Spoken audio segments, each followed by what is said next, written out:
my father, Keith and I, and my son played pro 1 year, got injured his shoulder, but he played all first baseman too. So my dad actually was a great first baseman, probably very close to as good as my brother, who has 11 Gold Gloves, most ever. He had a great arm. He was renowned for his fielding as well as his hitting. So my dad was a great fielder.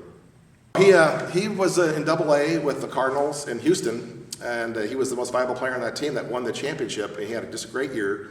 He went back to spring training the next year. He had suffered a concussion his first year out in baseball. He got hit in the head. There were no helmets in those days.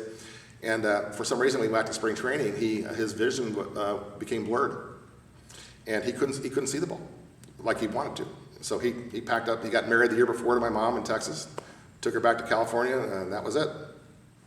So his loss was our benefit. You know, Keith and I got to have my dad at home teaching us how to play. So something bad, sometimes good things turn out, but that's what happened. Well, Keith and I were 2.5 years apart. Keith's younger. Always very, very close. I was always told, and didn't have to tell me, but that I needed to look after my brother. But Keith was younger, but he was very athletic, so he was able to play with guys that were my age. So, but he had to stretch himself. He had to push to stay with guys older, so that benefited Keith. My brother was drafted in the last round, the 42nd round, out of high school, out of Cappuccino High School. And that's usually the last round guy. Sometimes doesn't even make it out of spring training. But they saw him play in the summer, and he got the third highest bonus for the Cardinals that year. And his talent became very apparent. He could have signed as a pitcher or a first baseman. He had just a great arm. He just was a very gifted athlete, great quarterback. I was not as gifted as Keith, which I'm not ashamed to say. I wasn't bad. But Keith, everything came very naturally to him. He had a great mental ability about sports. He always was a play ahead. That carried on throughout his whole career, where he was famous, probably the greatest fielding first baseman of all time. Changed the way people had to play against him because of the way he played defense. I played pro. I signed in 1972, and I played 4 seasons in '75. Well, the trainer and assistant coach was also the bus driver. You know, so you drove in these buses that were really broken down buses. Many times you maybe had to push the bus. You know, the bus would break down. You would stay in, horrible hotels.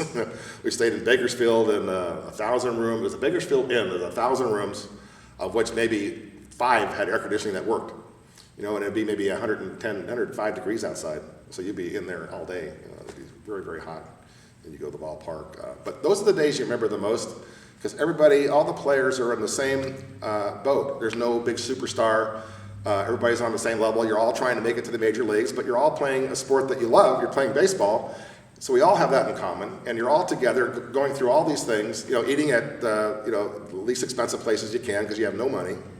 You barely make it from 1 month to the next, but I mean, you're just about as happy as you can be because you're doing something that you love with a bunch of guys, from throughout the country that are doing the same thing. And you're playing 100, you're getting paid to do it, even though wasn't that much. So that was just a wonderful experience. I went to spring training 1 year. Keith and I roomed together 1 year in spring training, which was a blast. We had a little small unit that had a stove, and we were able to cook. But he was always a level ahead of me, so we never actually played on the same team, even though we were in the same organization. So that was kind of cool. It was very obvious that Keith was going to make it, unless barring injury, where I had some decent years, but I didn't make it to the top. But there was never ever any feeling of sibling rivalry or anything like that. I mean, I was always probably Keith's biggest fan. I mean, I never missed a game, whether he's playing basketball or football or baseball. Going back to Little League, I watched every game he ever played. So I was very, very, very proud of what he did. And I'm glad I was, because if we were enemies, I would have missed out on a lot of things.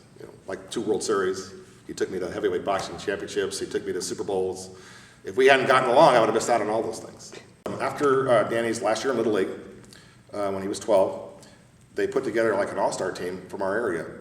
And from all over the country, these various all-star teams from various areas, San Diego, throughout the South, they all go to Cooperstown, and there's multiple fields there, and they stay in these barracks. And anyway, no one expected our team to do very well. And they had this powerhouse team in the South, and our team actually beat them, and my son hit the game-tying home run in the last inning.